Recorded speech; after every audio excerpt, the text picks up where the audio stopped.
Hi everyone, स्वागत है आपका आज के इस वीडियो लेक्चर में। हिमाचल प्रदेश जीके की जब हम बात करते हैं तो दो नाम हमारे पास ऐसे हैं जहां पर हमेशा ही आपको कंफ्यूजन देखने को मिलेगा।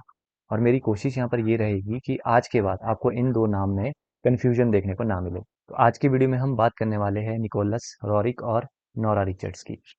डिटेल में जानेंगे क्या क्या फैक्ट्स यहाँ से एग्जाम में पूछे जाते हैं, उन सभी को हम यहाँ पर डिस्कस करने वाले हैं। तो स्टार्ट करते हैं आज के इस वीडियो सेशन को।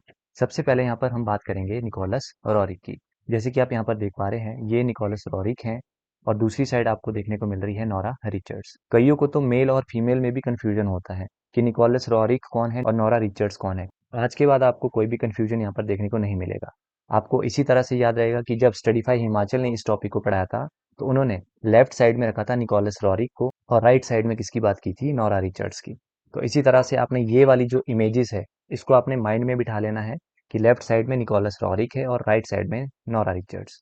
तो स्टार्ट करते हैं, निकोलस रॉरिक के बारे में पढ़ते हैं। इनका बर्थ आप देख सकते हैं 1874 में इनका बर्थ हुआ था और इनका प्लेस ऑफ बर्थ क्या था, रशिया। और रशिया में कहाँ पे, सेंट पीटर्सबर्ग। ठीक है।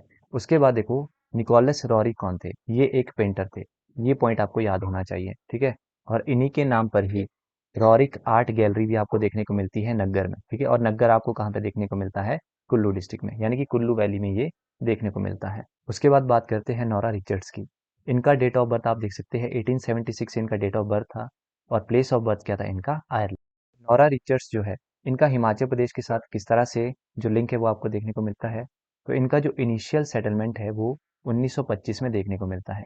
1925 में जो नोरा रिचर्ड्स थे ये कांगड़ा वैली में आकर बसे।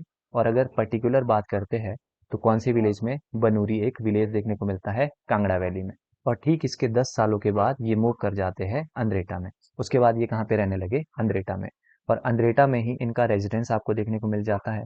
और इनका जो रेजिडेंस है उसका नाम है वुडलैंड्स रिट्रीट। ठीक है। ये आपने जरूर याद रखना है।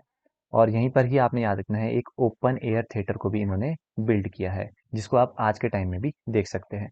ये इनकी कुछ बेसिक इंफॉर्मेशन थी। इसके बाद जहां से आपके क्वेश्चंस पूछे जाते हैं, जहां पर मैक्सिमम लोगों को कंफ्यूजन रहता है, उस टॉपिक को हम यहाँ पर डिस्कस करते हैं। यहाँ पर हम बात करने वाले हैं इनके पब्लिश्ड वर्क्स की। ठीक है। तो सबसे पहले हम बात करेंगे निकोलस रॉरिक की। यहाँ पर फिर से आप इमेज देख सकते हैं सो दैट आपको एग्जाम में याद रहे कि किसका पब्लिश वर्क हमने किस साइड को स्टडी किया था। तो निकोलस रॉरिक के पब्लिश्ड वर्क को हम डिस्कस करते हैं। सबसे पहले है कंप्लीट वर्क।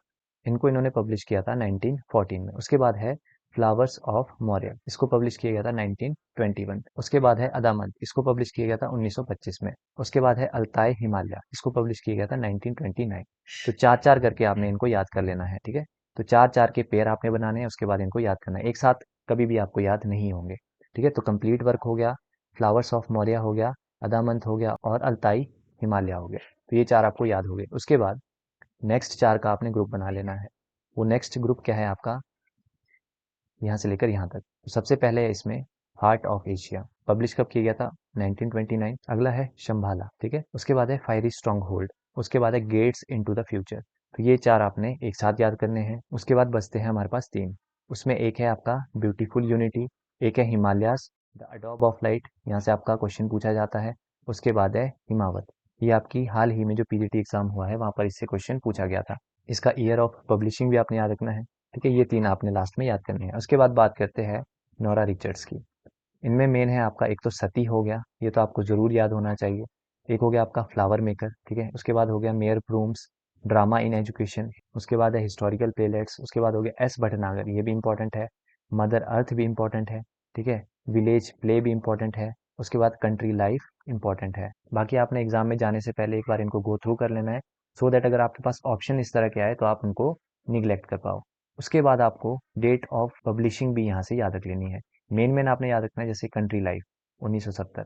उसके बाद है जैसे सती 1914। इस तरह से आपने याद करना है। ठीक है। क्योंकि यहाँ पर याद करवाने वाला कुछ भी नहीं है, इसको तो आपको खुद ही देखना पड़ेगा। मेरा काम था यहाँ पर आपका टॉपिक को इजी करना, कहाँ पर ही आप टॉपिक को ढूंढते रहोगे और उसके बाद नोट्स बनाओगे। तो उम्मीद करता हूँ ये टॉपिक मैंने आपके लिए ईजी कर दिया है। अगर आपको वीडियो पसंद आया है तो वीडियो को लाइक ज़रूर करिएगा। और अगर आप हमारा कंटेंट परचेज करना चाहते हैं HPGK का, ठीक है, तो आप टेलीग्राम चैनल को ज्वाइन करिए, वहाँ से आप मुझे पर्सनली कॉन्टैक्ट कर सकते हैं। तो मिलते हैं नेक्स्ट वीडियो में। Till then bye bye.